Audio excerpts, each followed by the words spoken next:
Up on this episode, D'Anthony Melton might be costing himself millions right now after another disappointing performance during Golden State's loss to the Cleveland Cavaliers at Chase Center on Thursday night.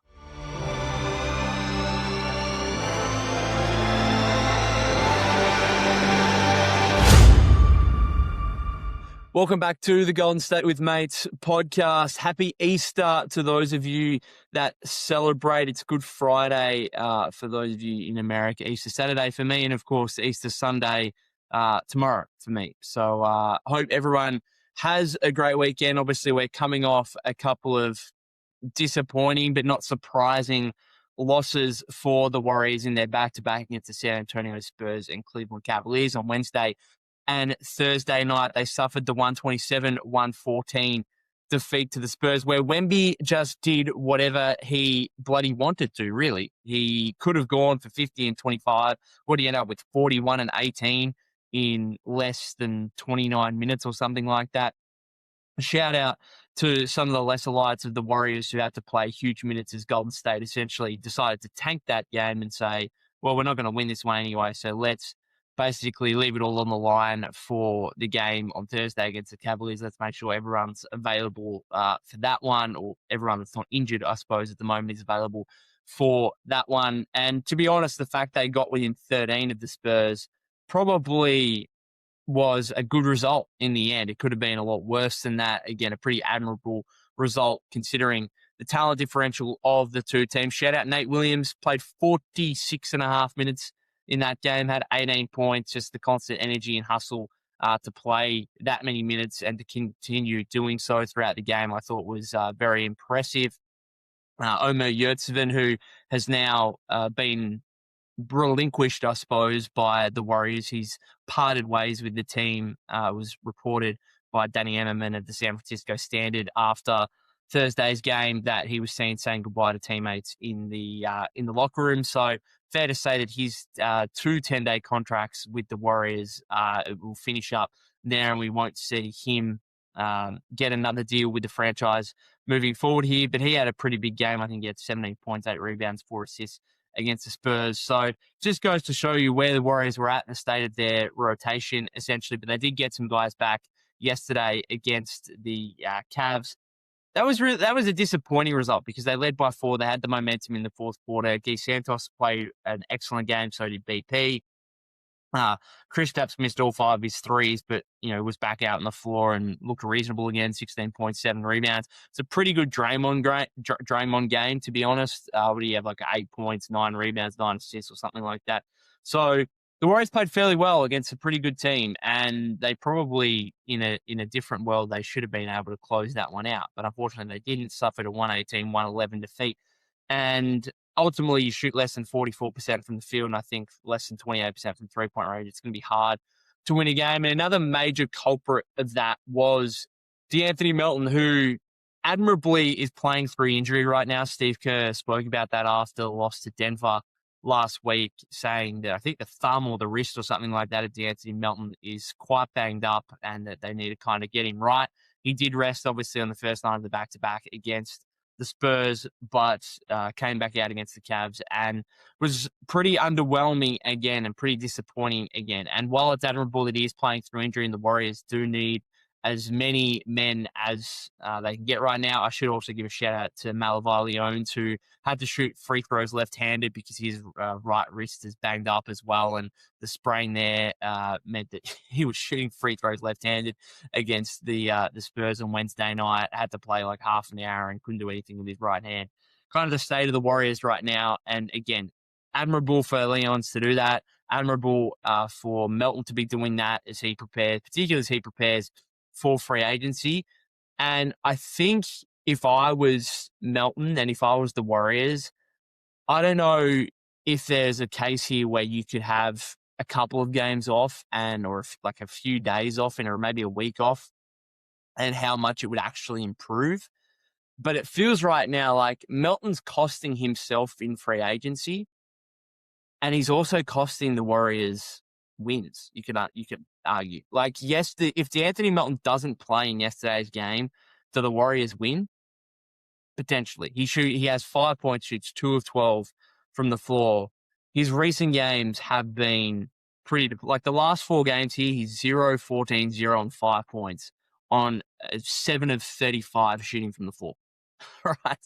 So this is not what you want. This is not what you want for a guy who has a $3.5 million player option next season and is looking, recently spoke on 95.7 the game, I think last week, speaking of, hey, I just want to be rewarded for my hard work, rewarded for my impact.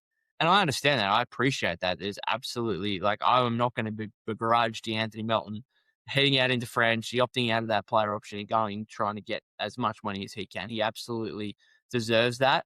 But whether he can or not, I mean, this is not a great ending. This is not a great final statement or argument to be pushed forward here to either the Warriors to try and re-sign him on a bigger deal or to a rival team. And you look at plenty of other Warrior players. Like the Warriors, yes, they're losing games, but a lot of these guys are finishing the season on a positive note. Like Gee was playing on one leg yesterday and was still torching the Cavs in the second half. 25 points, 4 rebounds, 4 assists.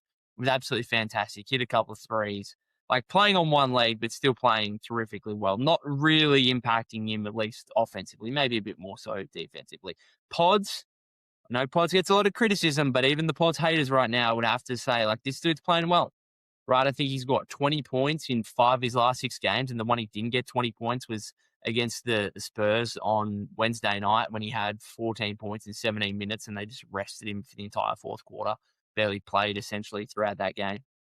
So Pods is playing really well right now. KP's like shooting kind of is coming and going a little bit, but at least the dude has been consistently on the floor over the past few weeks. Like what's he played, like 11 or 12 of the past 15 games now, and the games he has missed is like either side of a back-to-back. So that does a lot for Kristaps Porzingis and what he could potentially get in Franchi. At least that's a strong close to the season for him. Right. So at least some of these guys are finishing on a positive note. Some of these cool guys, like even Draymond, like I thought Draymond's game yesterday was really good. Right. So at least Draymond, after a pretty tough season, he's finishing on a positive note. We're going to have Steph come back here on Sunday. Wait and see what the team can do, I suppose, because the team results haven't been there to this point. But maybe Steph coming back, it's obviously going to be a huge help and positive influence on the team, you would imagine. But De'Anthony Melton is kind of going in the other direction right now and has been, as I said, incredibly underwhelming.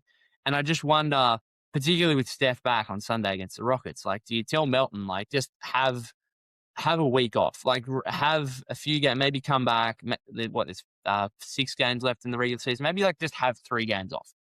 Okay, maybe come back with a couple of games remaining, then you're playing the playing game. Like he's had such a heavy work. Like this is not a workload that De'Anthony Melton's ever been used to in his career. So one, I'm not surprised he's injured. 2, even if he wasn't, like didn't have a specific injury, like it wouldn't surprise me if he was just like really tired at this point and playing poorly because he just doesn't quite have the energy as what he did, when he first came back ready to go off a torn ACL injury. Like this dude throughout his career has been a role player. He's also, prior to this season, played 44 games in the last 2 years. So he's just playing so many more minutes than what his body's been used to over the past few years. And on top of that, he's in an increased role offensively. Like he's being asked to be a primary ball handler. And it's a lot like Pods, to be honest. And right now, Pods is playing better than Melton. And there's a little bit of comparison between those two guys, I suppose, because they both are guys that without Steph, without Jimmy, have been asked to step up into bigger roles over the past few months. And they're not really equipped for that. They are 2 guards who can handle the ball a little bit. Like you don't want them as primary initiators. You don't want them taking a lot of shots off the dribble and stuff like that. They can be catch and shoot guys. They can be guys that can maybe attack a closeout and get to the rim. They are guys that can a little bit of secondary ball handling and playmaking, but you don't want them as primary guys. Right now, I think Pods is doing a better job, but I tweeted out yesterday, like, I think Pods is in a really good rhythm right now where he's making he's making the right decisions more often than not. And that's what it comes down to. It's not necessarily an execution thing. It's a decision-making thing. It's like Pods, when he gets in trouble when he just pounds the rock too much and doesn't move on from the ball, right? He's capable of executing all these different things, but it comes down to the decision-making. And the same can be said for Melton. Like far too often it feels like, a 3-point shot with 12 seconds left in the shot clock that really isn't like a catch and shoot open one necessarily. Like, does he need to take that? Like, is that the right shot at that time? Oh, I'm dribbling into the lane and there's 3 or 4 defenders around me. Do I really need to attack and try and finish over 3 or 4 guys here at this moment? Probably not. So these guys are capable NBA rotation players, absolutely, but they've struggled in increased roles at times. I think Pods is in a really good groove and rhythm right now. Melton much less so.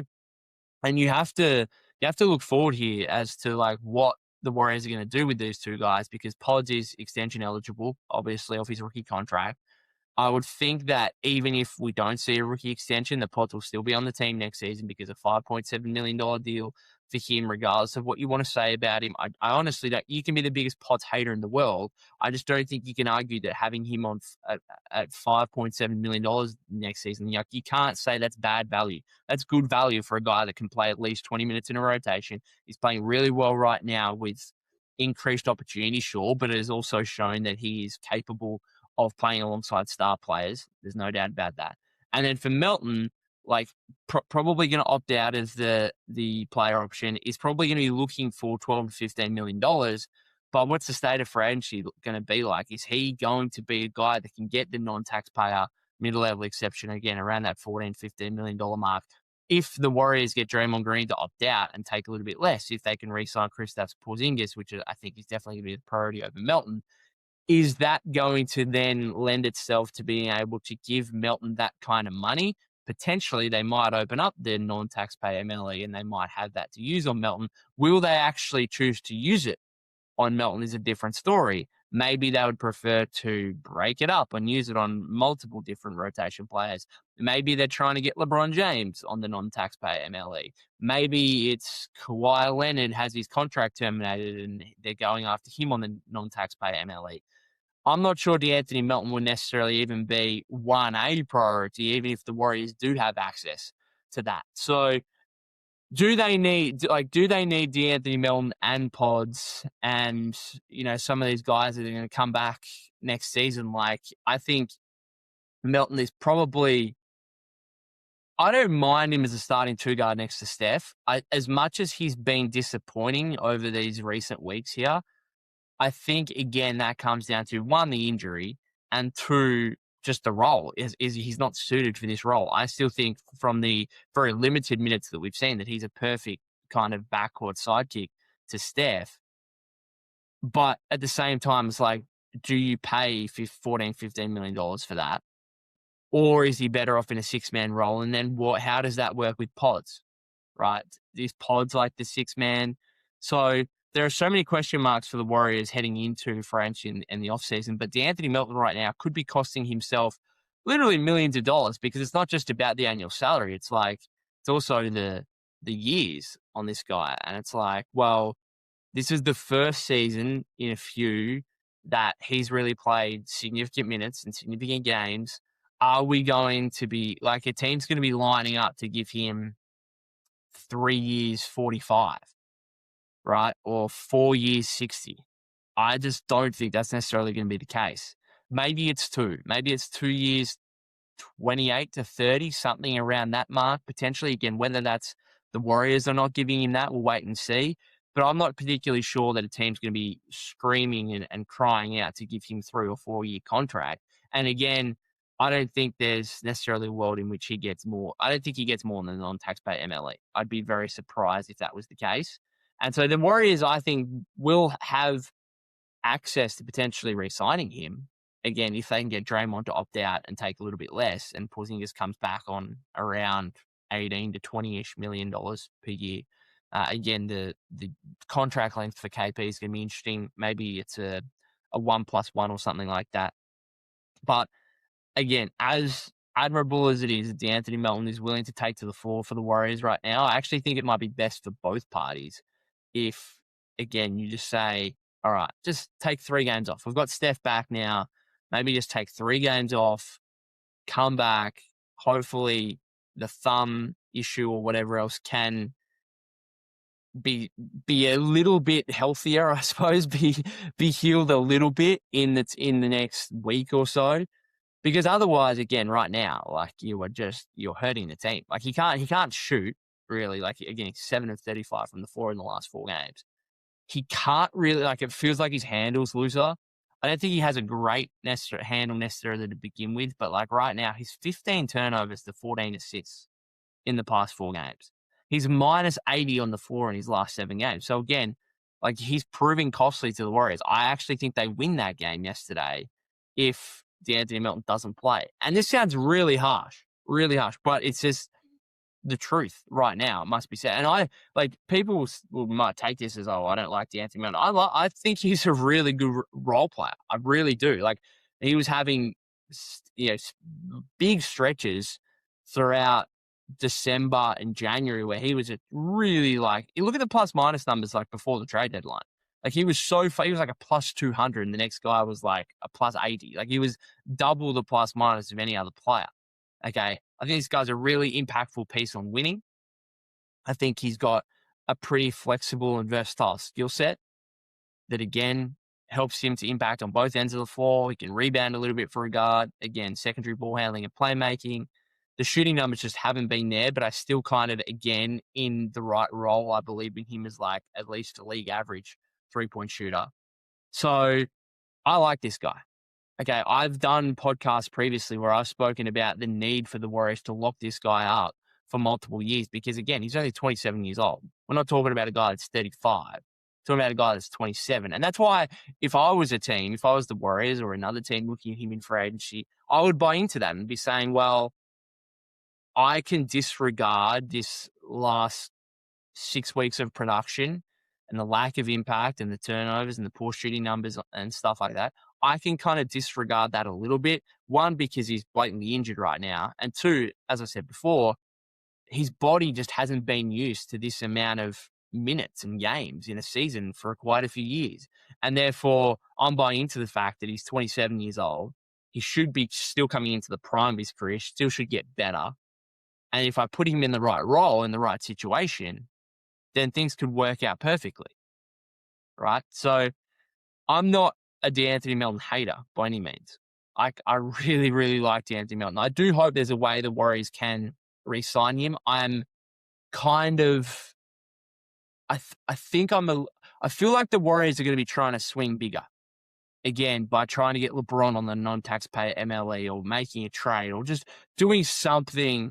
Like, I feel like they don't need Pods and Melton on the same team necessarily. I don't think you can have them on the same team beyond next season, making like 40 million, like, I don't know, close to 30, let's say over $30 million combined, right? Like, I think they're good players, but having them make over $30 million combined, I don't think that's a great use of your resources necessarily. If like Melton's on like 15 and Pods is on 20 or something like that, or Pods is on 16, 17, maybe they're both at similar marks. So I think that's a great use of your resources. Again, for next season, while Pods is on 5.7, I think you could have both of those guys, but maybe because Pods is extension eligible and Melton is going to be likely to become a free agent if he opts out, maybe you make that decision this offseason and say, we are going to tie ourselves to one of these guys and either let Melton walk or maybe trade Pods. Maybe we do re-sign Melton at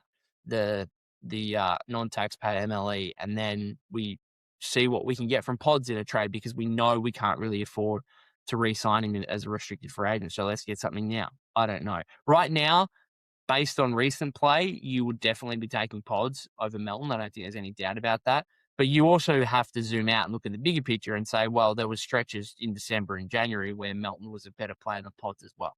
So, frankly, I think they're very similar players. I think they're worth very similar numbers in terms of like their next contract. Again, around that $14 to $16 million mark, something around there potentially. I think Pods, as a younger player, may want a little bit more. I think if Melton gets 14, 15 million a year, particularly if it's a multi-year deal, then I think he takes that. But again, maybe this recent form turns some teams off. Okay, because again, 7 of 35 shooting from the floor, some of the turnovers, stuff like that. Yes, you've got to have the injury in the back of your mind and say there's a reason for this, but it's still hard to watch at times. There's no doubt about that. So we'll wait and see what happens with him over the next few games and whether he potentially gets a little bit of a rest. Maybe it's actually that significant. Like, remember when Moses played through the wrist injury the thumb injury at the end of last season, and he completely fell off a cliff, and we were like, what the hell's going on with Moses Moody? This is really disappointing, tough to watch. And then it comes out after the season, he's got the thumb injury, and he needed surgery and would have, if he had that surgery mid-season, he probably would have missed 3 months. Like, so was it UCL sprain or something like that? Maybe Melton's got a similar injury, and we find out after the season that, hey, he needs surgery, and that would have, again, put him out for a couple of months if it was the middle of the season. So I don't want to be too harsh on him right now because of that, because we don't know the extent of the injury necessarily. But I do just wonder, is it something that could become a little better, I suppose, by just giving him a week off or something like that. Because again, with Steph back on Sunday, it's been reported earlier today by Shams that is the target date. That is happening now. Steph will be back on Sunday against the Rockets. Does that allow Melton to just chill for a bit, essentially? And at the very least, we should see less of the ball in D'Anthony Melton's hands. And I think that's a good thing for both him and the Warriors, because it can allow him to settle back into more of that secondary role where maybe he still does a little bit of secondary ball handling and playmaking, but he doesn't have the offensive usage that we've seen from him or with him in the last 6 weeks, 2 months, essentially, ever since Steph's been out, and obviously without Jimmy as well. But let me know what you guys think. Is D'Anthony Melton costing himself millions of dollars here in free agency by playing through this injury? Is he costing the Warriors wins directly right now because of this injury? Again, it sounds harsh. Absolutely. I like D'Anthony Melton, but it's just the reality of the situation, particularly after a couple of scoreless games and then a game yesterday against the Cavs where, he's 2 of 12 from the floor, 5 points. One of those came off a steal and then went the other way and got a dunk/layup. And then the next possession, he obviously had another one, and then he tried Donovan Mitchell at the rim. And I think was it GP2 or Pat Spencer or someone like that he could have just done a simple dump off pass to for a layup, and he tried to go himself, and Mitchell emphatically rejected him at the rim. That was not a great look. But D'Anthony, again, to finish off on a positive, the determination and the willingness to get out there and play through injury is certainly admirable, and we've seen that from the Warriors in recent games. There's no tanking necessarily going on with this team. Leon's getting out there with a wrist sprain, shooting free throws left-handed. Guy Santos clearly playing through some kind of groin injury yesterday. He was hobbling up and down the floor, but still proved really effective. And then the fact that Steph, who we're all probably going to hold our breath and really hope that there's no significant injury that comes across the next 5 or 6 games to close the season with Steph returning. But even him coming back is obviously incredibly admirable, and is going to make for more entertaining and more fun Warrior basketball. No doubt about that. Thanks again for tuning in, guys. If you haven't subscribed to the YouTube channel already, that'd be greatly appreciated. Follow me at Pop252. That's POK252 on X/Twitter. Golden State with Mates on TikTok and Instagram as well. I'll probably be back on Sunday after the Warriors host the Rockets. Given Houston's recent form, given the return of Steph Curry and the fact he owns the Rockets, I don't know, maybe the Warriors can get back on the winners list and try and build some momentum and a winning streak of some description heading into the play-in tournament game. Thanks again, guys.